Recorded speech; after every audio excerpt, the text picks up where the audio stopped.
अब बेटा अगर हम पोटेंशियल एनर्जी का कर्व बनाएं, हाँ ध्यान रखिएगा पोटेंशियल एनर्जी, ठीक है, तो क्या होगा जब आपके पार्टिकल दूर दूर थे, वो केस आपका ये रहा, जब आपके पार्टिकल दूर दूर थे तो उससे आपके पास कुछ पोटेंशियल एनर्जी थी, ठीक है। अब आप इन्हें और क्लोज लाए, ठीक है, क्लोज लाए तो इनके बीच अट्रैक्शन शुरू हुआ और इनकी पोटेंशियल एनर्जी, ये मैं एरो से दिखा रहा हूँ, रिड्यूस होती है और एक पोजीशन ऐसी आई जब इनके बीच बॉन्ड बना या इक्विलिब्रियम की सिचुएशन आ गई। और ये पॉइंट अगर आप देखेंगे, इसको डिस्टेंस के साथ आप कैलकुलेट करेंगे तो हाइड्रोजन हाइड्रोजन के लिए ये आता है 74 पिकोमीटर। क्लियर है?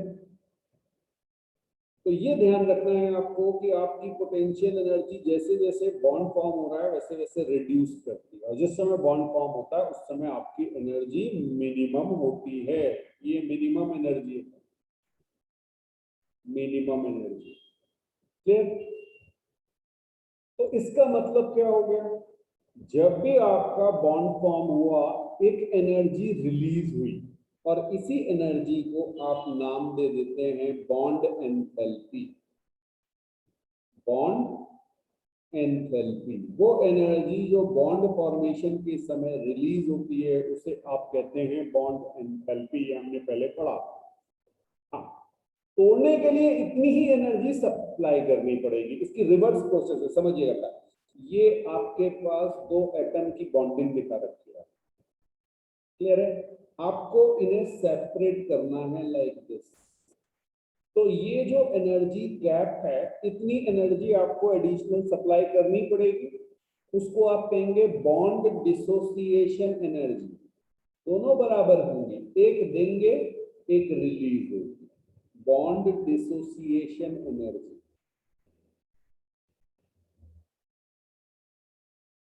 अब कुछ कुछ क्लियर हुआ? पहले हमने टर्म्स तो सब सीख लिए थे, लेकिन अब एग्जैक्टली उनको ग्राफ से हम समझने की कोशिश कर रहे हैं। हेडिंग डालिएगा ऑर्बिटल ओवरलैप कॉन्सेप्ट। तो ऑर्बिटल्स हमने पढ़े थे। अब बेटा जब भी कोवेलेंट बॉन्ड फॉर्म होता है दो एटम के बीच में, तो आपके जो हाफ फिल्ड ऑर्बिटल्स हैं जिनमें spin electrons, spin off electron कहें तो ज्यादा बेटर रहेगा, ठीक है, वो अपोजिट है, वो पेयरिंग करते हैं, या बेटर है हाफ फिल्ड ना करके अनपेयर्ड गई है, हाफ फिल्ड से कंफ्यूजन हो जाता है, मैं आपको अभी समझा रहा हूं। हाँ, जैसे हमने देखा था हमारे पास ऑर्बिटल में लेट्स से पी हमने ले लिया, ठीक है, तो इसमें हमारे पास अभी मैं दो इलेक्ट्रॉन लेता हूं, ठीक है, तो ये दो इलेक्ट्रॉन कैसे हैं? अनपेयर्ड इलेक्ट्रॉन, ठीक है। कई बार इसे हाफ फिल्ड ऑर्बिटल भी बोल देते हैं, बट हाफ फिल्ड जनरली हम पी के लिए क्या कहते थे, इससे हम हाफ फिल्ड कहते थे, तो कंफ्यूज मत होइएगा, दोनों ही टर्म यूज कर लिए जाते हैं, बट इसको हम कह सकते हैं अनपेयर्ड इलेक्ट्रॉन, ठीक है। तो कॉन्सेप्ट क्या बना कि covalent bond is form between two atoms bye overlapping of half filled या अनपेयर्ड ऑर्बिटल्स, ठीक है। लिख लीजिए covalent bond is formed between two atoms by overlapping। हाँ, अभी इसी को समझना है, पूरी थ्योरी में यही चीज है कि ओवरलैपिंग कैसे हो। ओवरलैपिंग ऑफ, मैं दोनों ही लिख दे रहा हूँ, हाफ फिल्ड भी लिख सकते हैं आप या unpaired orbitals in which the spin of electron is opposite, ठीक है। तो अल्टीमेटली बात क्या आई भाई, पेयरिंग ऑफ इलेक्ट्रॉन। हमने कहा क्या, वो कह रहा है पेयरिंग ऑफ इलेक्ट्रॉन्स, ये सारी चीजें हम पहले भी बातें कर चुके हैं, अब बस एक डिफरेंट थ्योरी के टर्म्स में हम बात कर रहे हैं। ठीक, अच्छा यहाँ पर एक थोड़ा सा रिवाइज कर लेते हैं। हमने पहले भी ये चीजें देखी थी। सपोज हमारे पास एस ऑर्बिटल है, ठीक है। तो अगर मैं इसको 3D में बनाऊं तो मैं आपसे कहूंगा एक्स वाई एंड जेड। और अगर आपको याद हो तो हमने इस तरह से स्फीयर बनाया था और हमने कहा था ये है हमारा एस ऑर्बिटल, याद आया? बिल्कुल। अब एस और पी को देखते हैं, बाकी सब उसके साथ रिलेट हो जाएंगे। बट अभी हम पी को भी देख लेते हैं। मान लीजिए मैंने आपसे कहा एक्स वाई एंड जेड। देखिए एक्स वाई जेड आप किसी भी डायरेक्शन में बना सकते हैं, बस तीनों परपेंडिकुलर होनी चाहिए। ठीक, ये अब आपने फिजिक्स में भी सीख लिया है। तो अगर मैं आपसे कहूँ पी एक्स, तो पी एक्स में इस तरह से दो आपके पास लोग बैलून टाइप के हुआ करते थे। फाइन, एक चीज का ध्यान रखिएगा, तो थोड़े आगे समझाऊंगा, बट अभी कभी आप इसको देखें तो यहाँ पे आपको प्लस लिखा हुआ मिलेगा। इसमें एक पे प्लस होगा, एक पे माइनस होगा, ये अभी बताऊंगा आगे कि क्या है। ठीक, अभी इसको बना लीजिए। इसी तरह से अगर हम बात करें वाई वाई, तो ये हमारा था पी एक्स और वाई, ठीक है। वाई एक्सिस में अगर ये होगा तो हम इसे क्या कहेंगे, पी वाई। ये मैं इसलिए बना रहा हूं कि आप इस तरह से बना सकें। हाँ, बाकी तो मैं पिक्चर दिखा के भी आपको काम कर सकता हूँ, समझ में आया? तो वाई एक्सिस में अगर आपके लोब हैं तो वो पी वाई कहलाएंगे, और सिमिलरली जेड एक्सिस में अगर वो आ गए तो पी जेड। ये सारी चीजें हम एटॉमिक स्ट्रक्चर में देख चुके हैं, है ना। तो एक्स वाई और जेड, और इसमें अगर हमारे लोग इस वे में हैं तो हम इसे कहेंगे पी जेड। ठीक है जी, चलिए बहुत बढ़िया। यहाँ पे प्लस लिख दिया, एक में माइनस। इस प्लस माइनस से अभी आपको बहुत ज्यादा चिंता नहीं करनी। अच्छा, अब जरा समझिएगा, हमारी एक्सिस जो है वो एक्स एक्सिस भी हो सकती है, वाई एक्सिस भी हो सकती है, और जेड एक्सिस भी हो सकती है।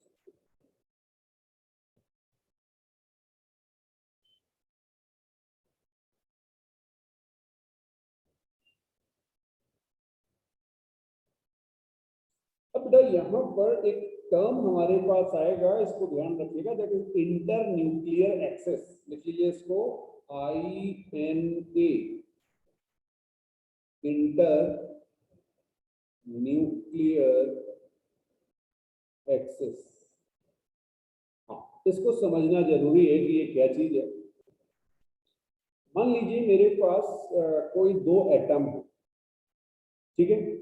उनके न्यूक्लियस को कनेक्ट कर दीजिए, या उनसे पास होने वाली एक्सेस। तो सपोज हमारे पास एक ए एटम है, दूसरा बी एटम है।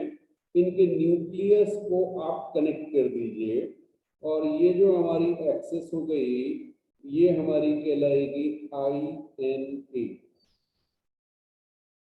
ठीक है। और हम जो अपने एटम को बॉन्डिंग के लिए मूव कराएंगे वो कराएंगे इसी एक्सिस पे, इंटर न्यूक्लियर एक्सिस पे।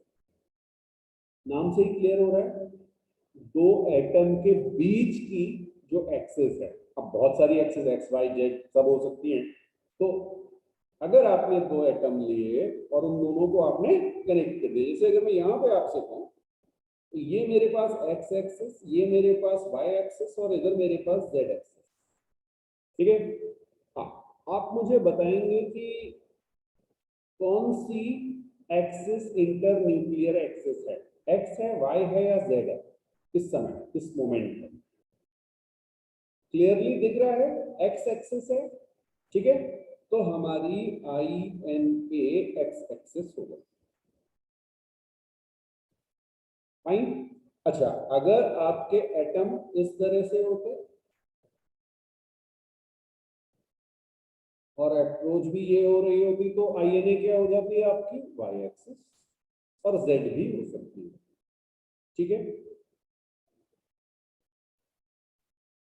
अब बेटा एक कॉन्सेप्ट और समझिएगा, आप सब ने क्लास 9th में वेव पढ़ी होगी, और जब आप वेव को रिप्रेजेंट करते थे तो कुछ इस तरह से वेव को आपने रिप्रेजेंट किया था, ठीक है। हाँ, क्योंकि ये हमारी जो वैलेंस बॉन्ड थ्योरी है, इसकी पीछे आपका वेव मैकेनिकल मॉडल है, तो यहाँ पर क्या होता था, ये आपकी पॉजिटिव साइड होती है और ये आपकी नेगेटिव साइड होती है। तो जो वेव आपको दिखाई गई है उसमें एक पॉजिटिव और एक नेगेटिव, ठीक। तो यही चीजें आपको प्लस और माइनस साइन इंडिकेट करता है। उसका मतलब ये नहीं है कि पॉजिटिव वाला अच्छा है या पॉजिटिव वाला कुछ ऐसा काम करेगा, वो आगे समझेंगे कि क्या चीज होगी।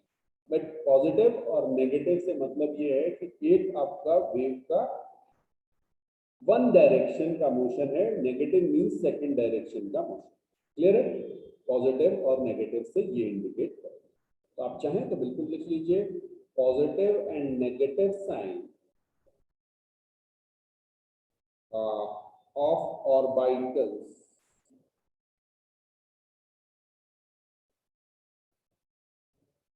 wave function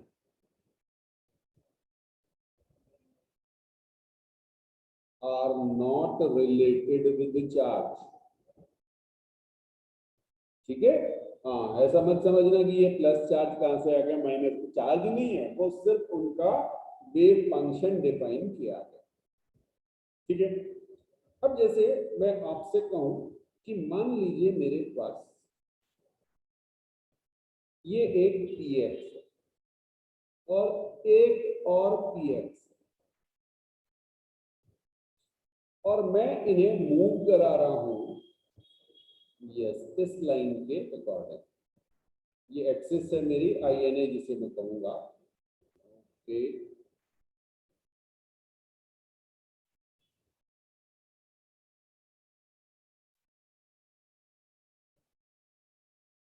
हाँ जी, ये मैंने INA बना दी अपनी। फिर और इस पे मैं इन्हें मूव कराऊंगा। चलिए देखें अगर ये मूव हो जाए मेरे से।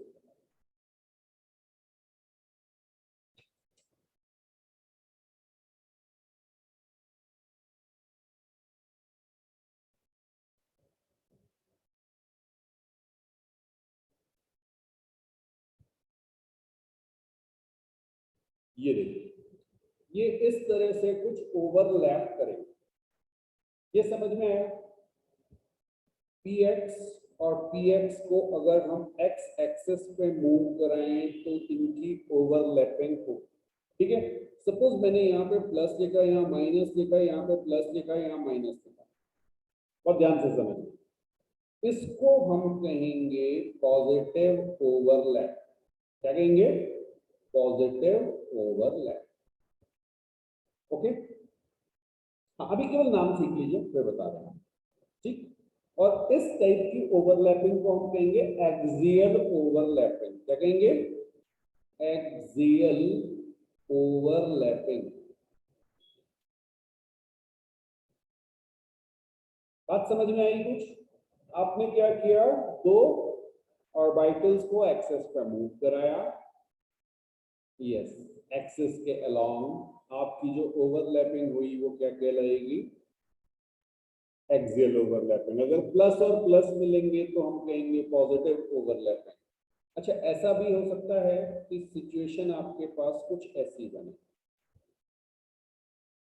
तो ये प्लस था और ऐसे दिखा रहे हैं आपको ये माइनस था। ऐसा भी हो सकता है, यहाँ पे माइनस। ठीक है?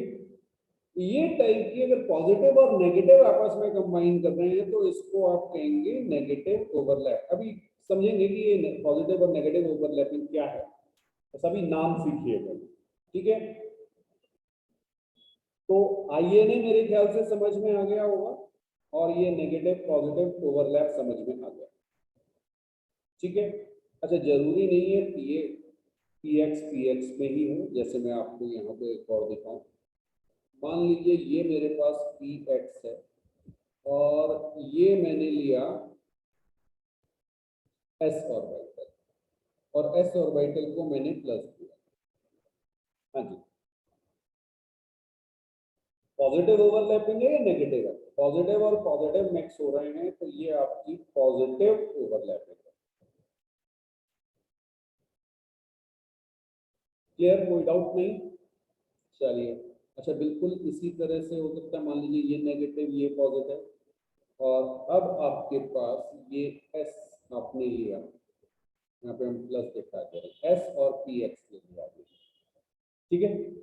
तो ये क्या कहलाएगा, ये आपका कहलाएगा नेगेटिव ओवरलैपिंग, नेगेटिव ओवरलैपिंग। बात समझ में आ रही है?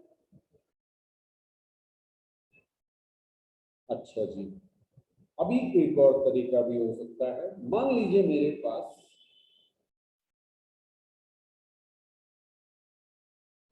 ये है पी वाई, बहुत ध्यान से समझना, पी वाई है, ठीक है, और मैं मूव करा रहा हूं अलोंग एक्स। अब क्या होगा, अब क्या होगा सोचो, ये आगे आया थोड़ा, ठीक है। अब एक चीज का ध्यान रखना बेटा, यहां पर आपके पास ये पी एक्स होगा, क्लियर, पी एक्स ओवरलैप कर चुके हैं, ये भी ओवरलैप करते हैं, तो इसको जनरली आप इस वे में दिखाते हैं, साइड से ओवरलैपिंग ऐसे करते हैं। और ये आपकी अगर दोनों प्लस हैं और दोनों माइनस है, तो प्लस प्लस है, तो ये आपका कहलाएगा positive overlapping, positive overlapping, fine. और बिल्कुल ऐसे भी आपके पास हो सकता है कि दोनों ओवरलैप कर रहे हो, एक प्लस हो एक माइनस हो, एक माइनस हो एक प्लस हो, ये आपकी कहलाएगी नेगेटिव ओवरलैपिंग, ठीक है। चलिए एक और चीज देखते हैं, एक और चीज देखते हैं।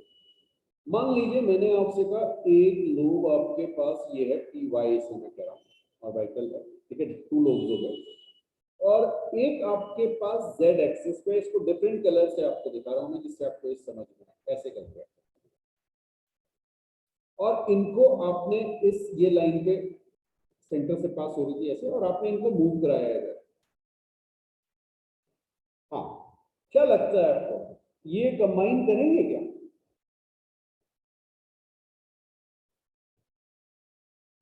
क्या ये ओवरलैप करेंगे? नहीं करेंगे बेटा, ये बिल्कुल भी ओवरलैप नहीं करेंगे, एक दूसरे ओवरलैप समझ में, एक दूसरे के ऊपर चढ़ना, ठीक है। तो ये आपकी कहलाएगी, इस तरह की सिचुएशन आपकी कहलाएगी जीरो ओवरलैपिंग, जब कुछ भी कॉमन होगा ही नहीं, ठीक है। अच्छा, एक और केस, एक और केस ये ध्यान रखने वाला है। मान लीजिए मेरे पास एक पी ऑर्बिटल है, ठीक है, इसमें ये पॉजिटिव है ये नेगेटिव, और मैं एक एस ऑर्बिटल को लेके आया, एस ऑर्बिटल में प्लस माइनस नहीं लिखा होगा, ये ध्यान रखिएगा, केवल प्लस लिखा होगा, ठीक है। हाँ, अब इसमें क्या हुआ, आधे पोर्शन पे तो आपको प्लस प्लस दिख रहा है, आधे पोर्शन पे आपको प्लस माइनस दिख रहा है। मैं आपको दिखा दे रहा हूँ वो रीजन, ये येलो कलर वाला रीजन प्लस प्लस है, ठीक, और ग्रीन कलर से मैं आपको दिखा रहा हूँ प्लस माइनस। बात समझ में आई? तो इसे भी आप कहेंगे जीरो ओवरलैपिंग।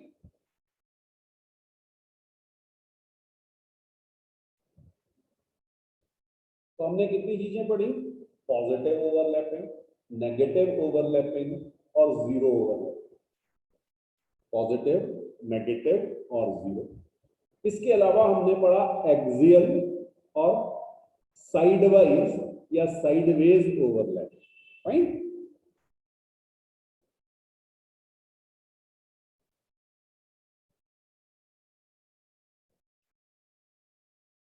तो अगर हम सिंपल पिक्चर्स से समझना चाहें बेटा, अगर आप फर्स्ट वाले को देखें और इसमें ए को देखें, यहां पर प्लस और प्लस ओवरलैप कर रहा है, तो यहाँ लिखा हुआ है पॉजिटिव और इन फेज ओवरलैप। अभी पॉजिटिव ओवरलैपिंग से क्या होगा वो अभी आपको बताऊं, ठीक है। और बी, बी केस को देखिए, बी केस को यहाँ पे हमने एस और पी को सेकंड केस से बना दिया मैंने, ठीक है, बट अभी भी प्लस और प्लस ओवरलैप कर रहे हैं, तो पॉजिटिव ओवरलैप है, समझ में आ रहा है? ओके। इसके बाद थर्ड केस देखिए, यहाँ पे P और P ओवरलैप कर रहे हैं। अगर पी वाई है तो दोनों पी वाई, ठीक है, और दोनों का प्लस प्लस ओवरलैप कर रहा है, तो ये आपका पॉजिटिव ओवरलैपिंग होगा। नेक्स्ट देखिएगा, यहाँ पे पी वाई आपको दिखाया गया, क्लियर है? ओके, अब आगे बढ़े। नेगेटिव ओवरलैपिंग पीजेड भी बनेगा, ऐसा नहीं इसमें शो नहीं किया, आप सारे शो नहीं किए, मैंने केवल 4 एग्जांपल्स आपको दे रहा, ठीक है? ओके, मेरे ख्याल से हो ही गए सर, ये है, एक ये रहा, एक ये रहा, एक ये रहा, तीनों ठीक है, और एसपी भी है। पॉजिटिव ओवरलैपिंग ऑल 4 दिखा दी इन्होंने। अब बात करेंगे नेगेटिव, ठीक है? यहाँ पे देखिए पॉजिटिव और नेगेटिव ओवरलैप कर, हाँ, पॉजिटिव और नेगेटिव ओवरलैप कर रहे हैं, ये क्या कहलाएगा? एक्सियल है लेकिन नेगेटिव ओवरलैप है। यहाँ पर भी नेगेटिव और पॉजिटिव, ठीक, okay, positive negative negative positive, समझ में आ गया? ये आपकी नेगेटिव ओवरलैपिंग है। अब हमने आपसे कहा कि 2 केसेस हैं जीरो के। जीरो के केस क्या है? जब आप एस ऑर्बिटल को पी के साथ कंबाइन कराने की कोशिश करेंगे, कहां पर? एक्सेस पर, साइड से नहीं, यहां पे नहीं, यहां पे करेंगे तो बिल्कुल कंबाइन हो जाएगा, ठीक है, क्योंकि वहां प्लस और प्लस कंबाइन करेंगे तो या तो पॉजिटिव आएगा या नेगेटिव आएगा, बट इस केस में पॉजिटिव और नेगेटिव दोनों आ रहे हैं। इसको आप कहते हैं जीरो ओवरलैप, ये लिखा हुआ है जीरो ओवरलैप, समझ में आया? और दूसरा केस मैंने आपसे कहा था, मान लीजिए आपके पास, जैसे यहाँ पे इन्होंने जेड एक्सिस दिखाई है, अगर जेड एक्सिस पे आप मूव करा रहे हैं और आपके पास px और py में ऑर्बिटल हैं, तो वो कभी भी ओवरलैप नहीं करेंगे। px py के साथ ओवरलैप नहीं करेगा, px एंड py ये कभी भी ओवरलैप नहीं करेंगे एक दूसरे के साथ। px px के साथ करेगा, py py के साथ करेगा, pz pz के साथ करेगा। बात समझ में आ रहा है?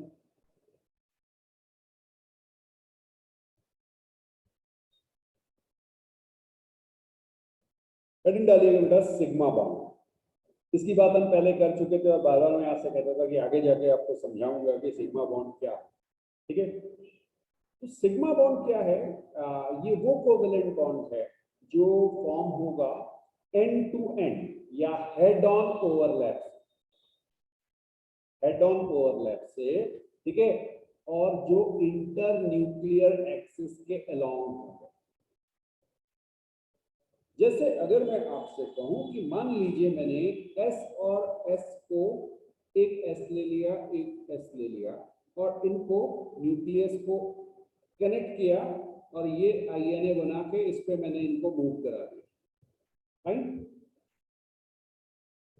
तो एस और एस ऑर्बिटल जब भी ओवरलैप करेंगे, तो बेटा कोई भी एक्सेस हो, आप इसे ऐसे ले आओ, ये मैंने एक्स एक्सेस ली थी, मान लीजिए मैं इसे ग्रीन कलर से आपको दिखा रहा हूं, ठीक है, मैं इसे यहां से लाता लाइक दिस, अभी भी क्या होता, ये ओवरलैप कर जाते। मैं इसे जेड एक्सिस से लाता तब भी ये ओवरलैप कर जाते। समझ में आ रहा है? ठीक, तो इसको आप कहते हैं sigma bond. S S overlapping से आपका सिग्मा बॉन्ड बनेगा, ये ध्यान रखिए।